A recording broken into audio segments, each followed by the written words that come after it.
Hello everyone, I'm Sindhu, co-founder of Growth Circle, and in today's episode we have Bhargavi, who's the founder and CEO of CleverNav, and we are super excited to have Bhargavi here. I personally look up to Bhargavi a lot, and she's been sort of a mentor to me from the time I've known her. So really excited. Bhargavi would love to hear a little bit about you. Let's start with a quick round of introduction. Definitely, Sindhu. Thank you so much. Sindhu is being very nice. But it's amazing. Firstly, let me use this platform to mention the great work being done by Growth Circle. And I really think there's a need for a platform like this for women who can network professionally. So it's amazing. Great job. And thanks for giving me a chance to interact with your audience also. Though it's a one-way interaction, but glad to be part of this. Yeah, about myself, I am Bhargavi. I live in Mumbai. I spent about like 15 years plus in insurance across sales, strategy, operations, digital products, across life, health. I think anything to do with insurance, I would have experimented in some form in all these 15 years. And it's been quite an enriching experience, though I didn't plan it that way. I've started CleverNav almost 13 months ago. We are at early stage now. And this is a mission which is very close to my heart. At CleverNav, we are building AI solutions that can help insurance companies reach customers better, service them better, and build that customer trust, which is a very important thing in insurance. We're still at early stage, but we're very happy for the path we have taken, and we've been making good progress and really excited to see where this goes. Awesome, Bhargavi. Yeah, I'm sure you'll have a lot of success in this venture, knowing you. And maybe let's talk a little bit about your career journey now, Bhargavi. The audience will be interested in knowing about the career transitions. I know you've worked with Women's World Banking, you've done your MBA from ISB. So just maybe from the start of your, and you're an alumni of Osmania University. So just maybe start how it started. How did you go through different experiences, and by how and why did you land where you are today? Definitely, Sindhu. To be honest, my career, I think, has been a blend of conscious choices and happy accidents. Right from the beginning. Like I graduated from Osmania University, but I chose a career path which is in no way related to insurance. I joined as an engineering officer with a public sector general insurance company. I started my career with National Insurance. Uh, but my motive for joining National Insurance was completely to take up a less stressful job. I think nothing is stress free in this world. A less stressful job, so that it gives me enough time to prepare for UPSC back then. So I joined National in 2009.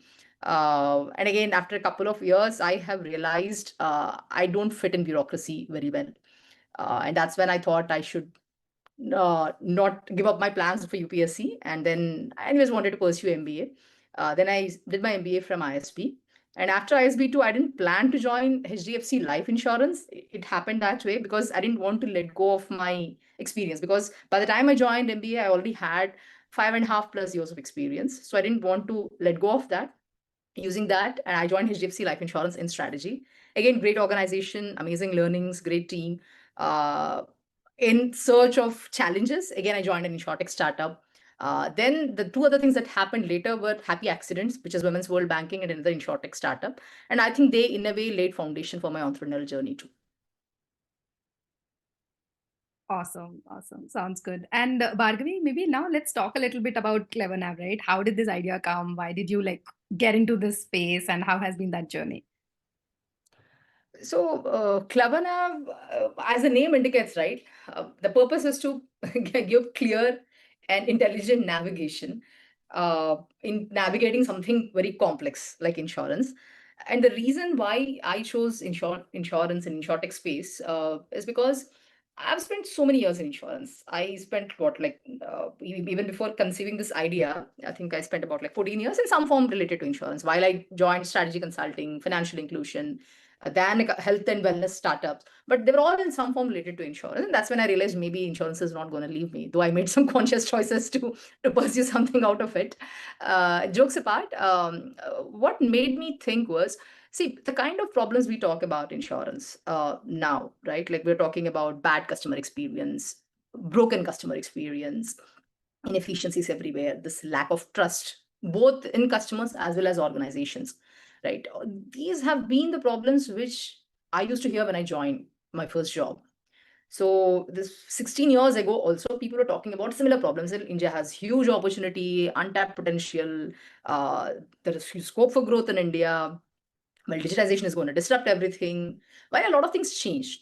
To be fair, organizations, meaning big organizations, as well as insurtech companies, have done a lot to bring changes in this ecosystem, but it hasn't been enough because the same problems we talk about now. And not just as a customer, even for someone who has been part of the industry. Like I was with the insurance companies and I also financial inclusion firms. Women's World Banking is a financial inclusion and consulting firm, right? So that's when I realized a very necessary product like insurance. Forget people like you, me, and our audience. Insurance is a very basic product which gives a financial safety net, right? However, a bare minimum and necessary product like this is misunderstood and missold. So it's a bit personal also for me because something which is as powerful as this shouldn't just be a push product or something which nobody is interested to talk about or nobody is interested to bring some change about. Because only when you have, only when the family is financially resilient, right, the society can progress well. So that's why I thought, like, see, things haven't been changing. And now, given my experience across business verticals, functions, and as part of multiple stakeholders in the ecosystem, I thought it was right time for me to take that leap of faith. And so is the reason I chose InsurTech space. And I started my journey alone. And while I'll talk about the challenges of being a solopreneur too, I started my journey alone. But thankfully, I found a very good co-founder who comes from tech background. And then we polished, like we improved upon the problem statement and the solutions and use cases. But ultimately, this idea was born from the sole thought that something which is necessary like insurance is suffering because of trust deficit and because of broken experience. And the way we can fix it is there are multiple ways of doing it. I'm not saying companies haven't tried to do that. Many companies try to do that. And a lot of insurtech companies, especially if you're talking about countries like India, right? There are a lot of consumer facing tech companies who are trying to do that. But that's not alone because it's not just for the people who are buying it, meaning not just the customers, but also the organizations have a lot of challenges because I was part of the other side too. Because I know the challenges of being the part of being part of the provider or distributor as well, right? So unless we solve them, this complex problem is not going to get solved. So that's where we started ideating, and then we zeroed upon a couple of use cases and the problem statement that we were initially going to take up and solve for. And that's how CleverNav was born. It's been almost like a year that we started building a prototype. We got that was validated and we got very good response from the potential clients or the industry seniors. And then we launched our MVP too. And so far, we have been receiving great response from our clients. Amazing, Bhargavi. Thanks for sharing that. And I think I'll build on two things that you said, right? One is like your experience as a solopreneur and then getting your co-founder. We were talking a little bit about that in the past. Would love to hear how that's panned out and, any tips you have for, like you said, budding entrepreneurs or solopreneurs. That'll be great. And the second thread is on the women's world banking. So that we'll talk after this. Yeah, please. Definitely, see, starting up on your own is difficult, right? And it is much more difficult if you have to do it alone, right? And it's not just about the expertise you have, like everyone can't be great at everything. While we can do our best and we can be good at many things, it's not possible to be great at everything.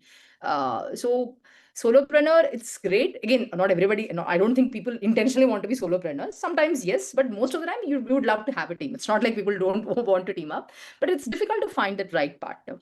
And the challenges of being a solopreneur, like I said, you can't do everything on your own because there are so many things that you have to get sorted. Like, and it's you also need, but again, it sounds cliche, and I'm sure you have heard this from many people. So you need someone to share that emotional burden with, because is this the right path? Are we doing the right thing? And sometimes someone who is, and it's not, and it always can't be the investor or the client who is countering your ideas or who is giving you harsh feedback. So you need some sounding board as well. So it's a very adventurous and enriching journey, definitely enjoyable. But if you do it alone, it can feel lonely. And especially if someone is trying to build in tech, for example, in my case, I carry certain domain expertise, right? I have deep domain expertise, but tech is not my forte. I can't sit and code. But in the initial stages, you want someone who can do everything hands-on, because you can't hire a team. You can't have employees for everything. Not everybody has that luxury. While some people do, but not everybody has that luxury. And unless they have that skin in the game, you can't depend on even early employees or consultants. So having a partner who has that skin in the game is really helpful. So it's for the company and it's also for your own emotional well-being, I would say. Well said. I think there's so many ups and downs, right? You need someone to go through that. I think absolutely great to hear that you found someone and you're, working as a team and making progress. Bhargavi, now switching gears a little bit and would love to hear, I think audience will also be interested about your experience with the Women's World Banking, right? How was it? Like, what are your learnings from that? Because I also know you're very impact focused, some of the things that you're sharing, right? Like trying to solve a problem and creating an impact. But how Yeah. did the transition happen to that organization? What were your experiences about women, like handling things like insurance or finance, for that matter, is a broader topic, right? What was your experience and any suggestions you have on this topic to our viewers? Definitely. So, Women's World Banking, like I think I was mentioning earlier also, it was a happy accident for me because I didn't consciously choose path of financial inclusion consulting. I did work in strategy consulting, like in-house strategy consulting earlier. But when this happened, I didn't know much about the impact sector also back then. And while gender bias exists, and we know many of us do face, but thankfully, probably I was very much insulated. I never looked at anything through gender lens till then. uh, I think it comes from place of privilege also. I'm sorry to say that, but yeah, that's what it is. I never had that experience and I never looked at anything through gender lens till then. But Women's World Banking was a great experience for me because, like the name indicates, Women's World Banking is a financial inclusion firm which is primarily focused on women's financial inclusion. And these are all women from low and middle income categories. So when you start meeting those people, right, your perspective completely changes. Because till then, I was talking about impact, sitting in corporate office, making decks and all, and also I was working with another insurtech startup also back then. We were talking about disrupting the entire ecosystem, making insurance accessible and usable for everyone. But only when you actually meet the people who are the beneficiaries or who are the affected parties, you won't have that perspective. And it doesn't matter, and this applies for everyone, like whether it is your field sales, like if you really are trying to bring some impact, unless you go get your hands dirty in the field or have that first hand interactions, you will not know. And that was an eye opener for me. And these are like really amazing women, and I think while we are celebrating women, again, I think it's wrong to say we don't celebrate them enough. We are, and I think there is a lot of scope for improvement too. But these are all typically women who are housewives, who are MSME owners, who run very small businesses like vegetable vendors, flower vendors. But the kind of challenges they have, we can't imagine. Like they have different sort of barriers altogether. So Women's World Banking has opened my eyes to that because as organizations, while we talk about gender as an agenda, like if you see any financial reporting tool, like governments or organizations also have track a lot of data and metrics, right? Like percentage of women enrolled or percentage of women impacted in some form. But those numbers don't mean anything unless you actually know what's happening with them. So that's where I got this amazing opportunity to work closely with organizations that were trying to do something for women empowerment because the concept is like, see, if financial inclusion is taken care of, or if someone has that financial security and empowerment, you naturally progress in life. So that's the reason it was more on financial inclusion. And we were not focusing on any employment generation or on any societal causes as such, because once you are financially empowered, those things will be eventually be taken care of. So there we worked on very interesting projects. We worked with public sector organizations, we worked with government bodies and some of the government arms also in developing markets like India, Southeast Asia, and some of the African countries. And then I was fortunate enough to be part of really impactful projects like driving women's savings. Because see, we are all talking about financial inclusion and it means many things. So many people, thanks to Jandhan and Aadhaar, that they at least have bank accounts now. So then that's the starting step. So because of those accounts, they started saving with the bank. Once they're saving, they eventually evolve to other financial services. Like they get credit, they have access to credit. There is some digital trail that someone is willing to give them some credit, and then they migrate to insurance and digital payments. So I worked across these projects. I did not restrict myself to insurance. I worked on savings enablement, micro pension, as well as digital payments projects also.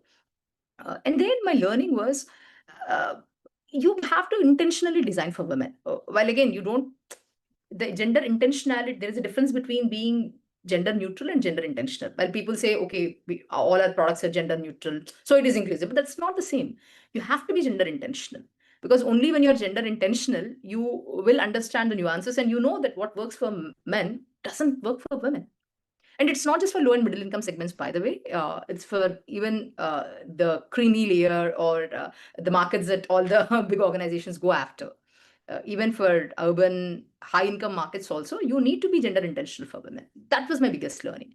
And the other thing is, because Women's World Banking is a multinational company, I think when you work with country teams across different countries, that's definitely an enriching experience. The way you interact, or the way you have a perspective, it's all different. It's definitely a great experience to work with a multilateral like this one. Bhargavi, very nice to hear about your experience with Women's World Banking and overall what drives you, how you create impact. Now, I would love to double click about what you were talking about, right? Even me, like in my early career, I don't think I ever realized about gender inclusion or gender diversity, because I don't, like, again, like you said, we are probably privileged. Like, of course, there were minor things, but we never like faced that in your early career.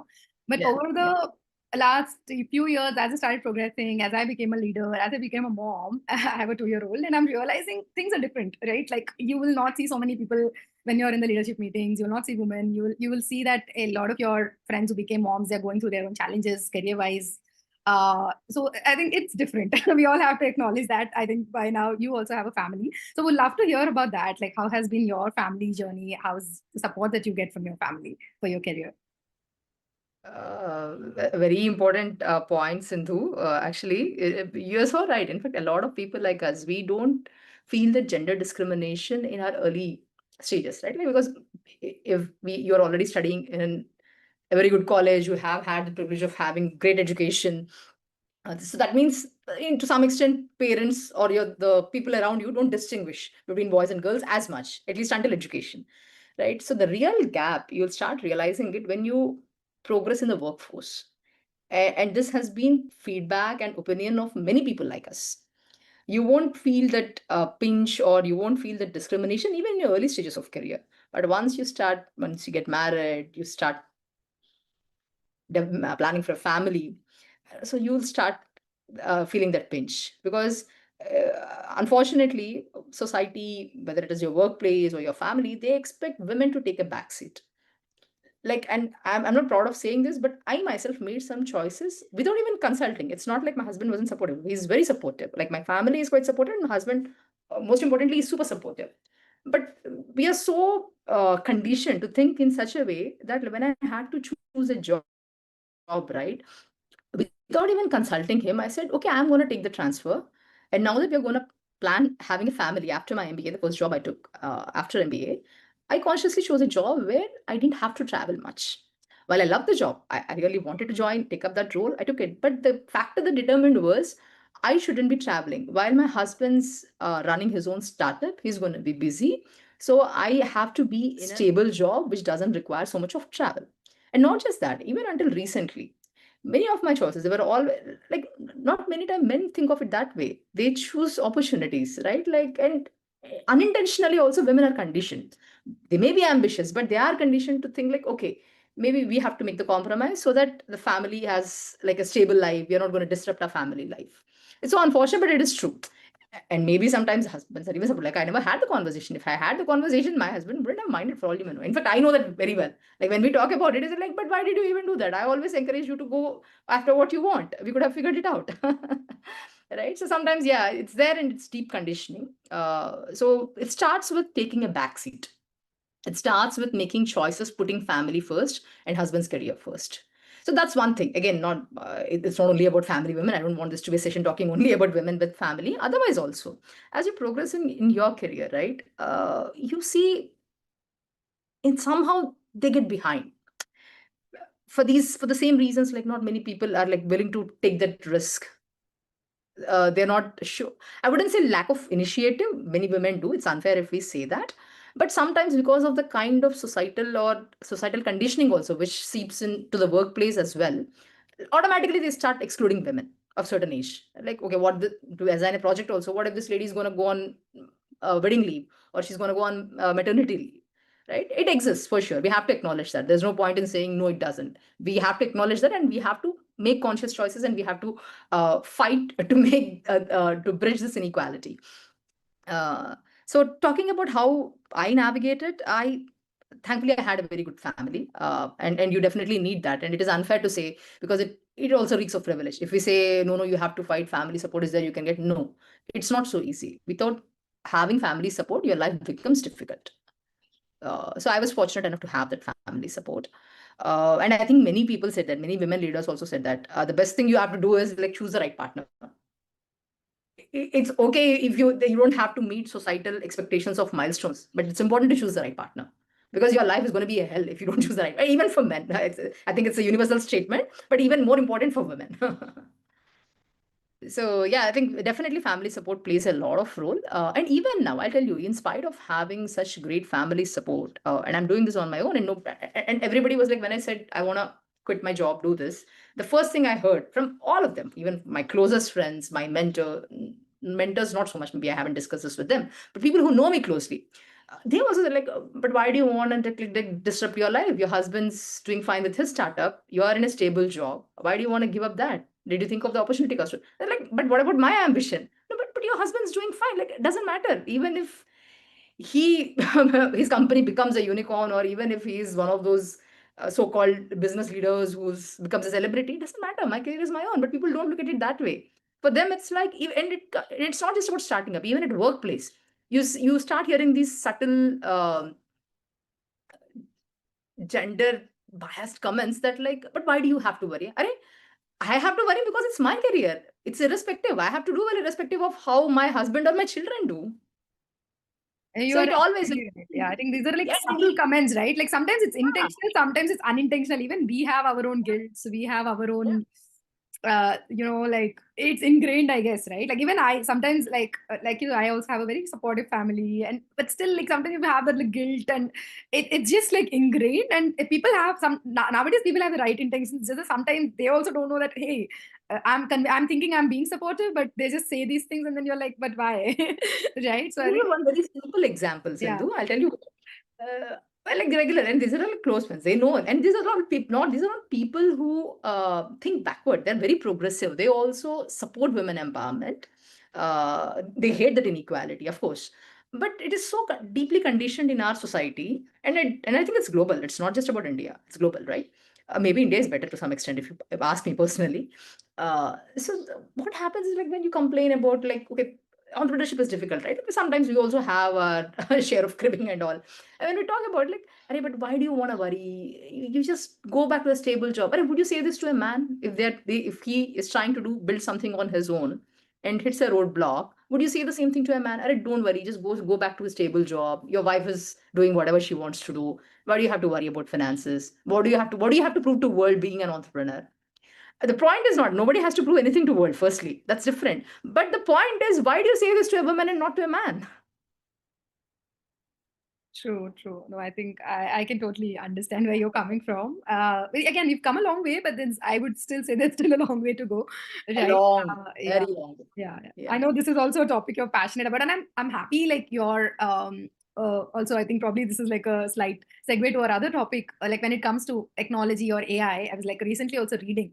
The good thing is it also empowers you to be more productive. So I'm hoping like more women also Yeah. get opportunities. It's for everyone, not just for like a woman or moms. It's for everyone, Yeah. right? Everyone can leverage these.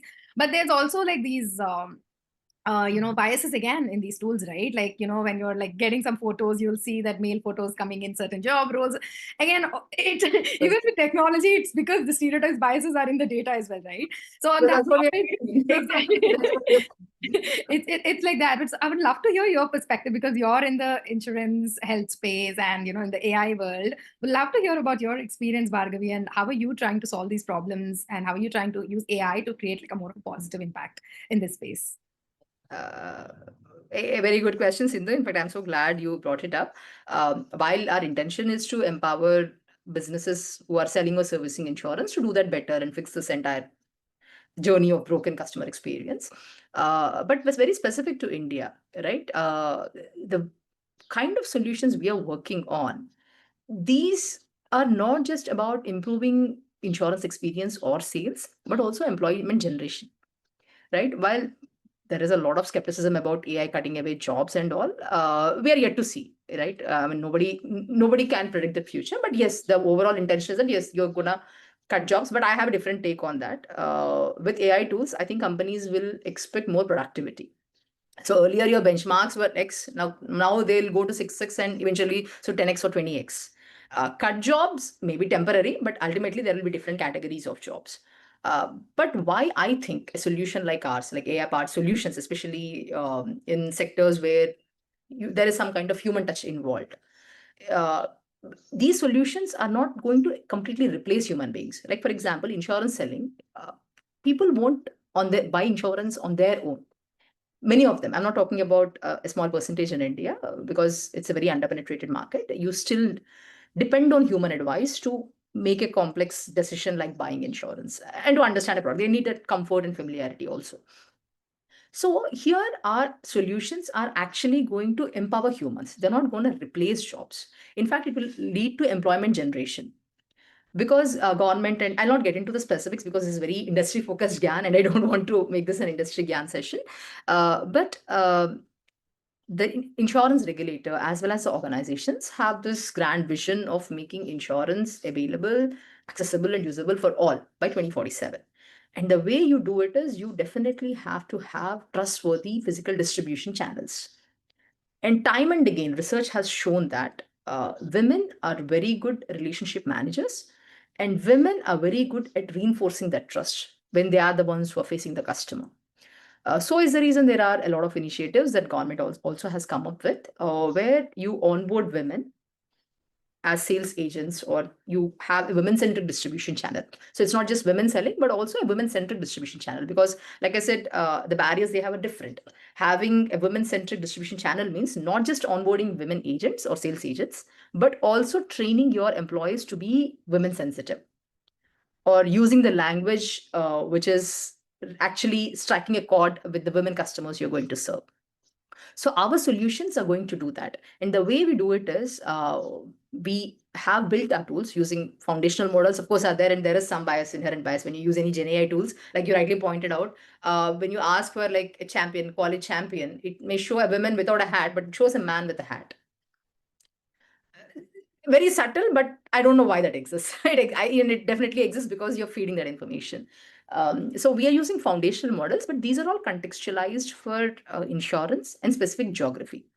So in that contextualization, we are consciously taking care of being gender intentional. So that way, we are hoping to achieve two things. One outcome is you're able to serve your women customers better, like reach more, because in semi-urban and rural areas, language is a big barrier. These people don't use digital tools on their own, and they don't visit banks. Like most of these women don't visit banks often. While there are a lot of small-scale entrepreneurs who run these, like something like a beauty parlor or a tailoring shop, they all need insurance and they have the purchasing capacity, but not many people are selling to them actively.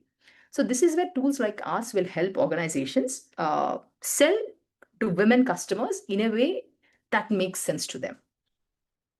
And also you're generating employment, because because of these multiple researchers only, government also has come up with this initiative of building women distribution channel. So there, women don't have to depend on some kind of physical training, or they don't have to depend on some mentor, because they lack that I wouldn't say they don't lack confidence, but they're not very comfortable in asking help every time. Like anytime they need some assistance from the insurance company or someone in the central office to be able to sell or to be able to interact with customer, they're not very comfortable asking for help. So with tools like us, we are going to give human-like expertise at their fingertips. So we are empowering women employment also in a way doing this. Yeah, I think that's very powerful. Like you're trying to, we can't say eliminate barriers, but you're trying to be there for them. If they are not That's the able to, challenge. yeah. So I think some of these tools, like you said, are very efficient in terms of improving your productivity, because sometimes the challenge we have is also time, right? Like people want to do certain things, but then you don't have the time, or you don't have like the ability to speak up or ask for help. But if there's a tool, like you don't have to shy from asking help, and it's very accessible. Like you can access it 24/7. You don't have to like schedule a call or things like that, I'll right? give you a very simple example, and these are real actual interactions. When I actually met people from semi-urban and rural areas, Yeah. so there is a stigma also, societal stigma also, that women can't just go on sales calls. Hmm. They can't just go visit at odd times. They can't be accompanied by someone who is not her husband or her family member, and it exists. Yeah. And the untapped market exists only in the semi-urban rural areas now. There's a huge market. You're just letting off that market by not addressing these challenges. And that's where I think AI can help. And it's not just our solutions. And the way AI is evolving, this can help in overcoming that barrier or addressing those challenges. Absolutely. And in essential industries like education and healthcare, it's absolutely going to revolutionize things and hopefully make things a little bit more fair. Of course, it has its own downsides, but we have to navigate it with being more responsible, right? Amazing. Yeah. It's been great, Bhargavi. We would love to hear any messages you have for the viewers watching this. What suggestions would you give for people who want to start something on their own, or it could be anything. You want to start something on their own, or you want to take a leap of faith and switch to a different career or ask for that promotion. So, what advice do you have for our viewers to make it? So I personally feel, this advice or words of wisdom, if you may call, these always have to be taken with a pinch of salt. I'll tell why. Say it's coming out from the mouth of someone successful, it becomes a grade and it becomes a quotation. Okay, if it is coming from a nobody who's not known, nobody cares. And it's worse if it is coming from someone who's unsuccessful, then it becomes a cautionary tale. Why I say this is, like, say someone says, go have that confidence, go start something on your own, risk everything. If the person succeeds, it's like a great story. Like, look at this is an amazing inspirational story.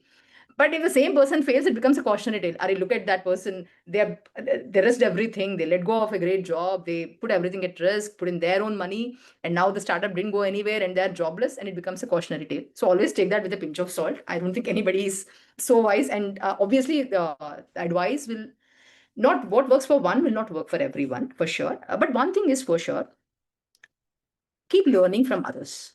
Okay, irrespective, like everybody has a journey.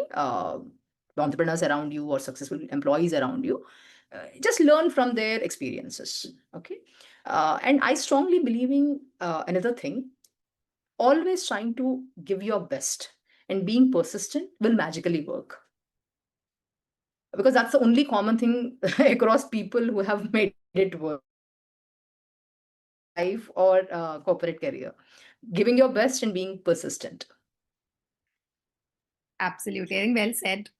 These messages or advices are very subjective, right? You can't say, hey, this Yeah. works for Bhargavi, I'll just copy paste the same blueprint. Yeah. Because you need to take time to introspect and figure out where are you in your life or where are you in your career or what works for you. But it's always nice to hear from others, like in your case, like you said, like you've taken certain risks, right? Like, people are saying something, but still you said, hey, I want to leave my job. I want to do this. I want to risk it. And it's coming from a place where you want to try something of your own. You want to create an impact in your own way. Whether, I mean, again, what is the definition of success, right? Like, does it mean like an exit, or does it mean the number of people you reach? It's really important to you start the journey, because startups are always risky. We all know that. But the important thing is we need more and more people to say, hey, I want to do this. I'll take this leap of faith. So it's really inspiring to see you take that leap. And it is not easy. I think, like you said, I really wish many women do that. I exactly. really wish many women do that. Absolutely. Because I'm sure you also would have noticed this, any of the forums you've been part of. There is huge underrepresentation. Like any forum on an average, you see like, it's less than 20%. So I think, and women can be great leaders also, not just corporate leaders. You can be great entrepreneurs and business leaders. So I would love to see the day where the percentage of women entrepreneurs and the percentage of women founders for heading unicorns or who are raising money. And again, raising money unicorn is not just one indicator of success. This is one of the indicators of success. But yeah, doing well in their own ventures and corporate careers. Absolutely. Well said, Bhargavi. Bhargavi, just a final question. How can our audience reach out to you? Do you have any preferred mode of communication, email or LinkedIn, or anything that works for you? If someone wants to reach out or follow your journey along the way, and any support that you're looking for, or are you looking for someone connecting with specific people like, hey, I'm willing to mentor you, or I'm willing to like get inputs in this space. If someone is working in the insurance, I would love to connect. So yeah, do share if you have any thoughts or any preference. Definitely. Yeah, I'm pretty much responsive on LinkedIn. I'm active on LinkedIn. Anyone who think I can be of some help, I'm always ready to help. Please, you can reach out to me on LinkedIn, and I try to do my bit. I would also love to learn from others' journey and others' insights as well. And it doesn't have to be only insurance, anywhere, because I think the learnings from anyone's journey are going to be translatable. It doesn't have to be industry specific. Amazing. Sounds good, Bhargavi. And that is how we got connected through a mutual connect. And I'm glad we got connected and stayed in touch. And I can definitely say Bhargavi is someone who you can definitely look up to. Reach out for support, of course. Do connect with her on LinkedIn or follow her journey of CleverNav. All the best, Bhargavi. I'm sure there'll be a lot of exciting Oh, things that and we'll I be really would following. like to congratulate you, your co-founder and team as well. It's amazing what Growth Circle is doing. Please continue doing this, and would love to see more women entrepreneurs. Thank you so much, Bhargavi.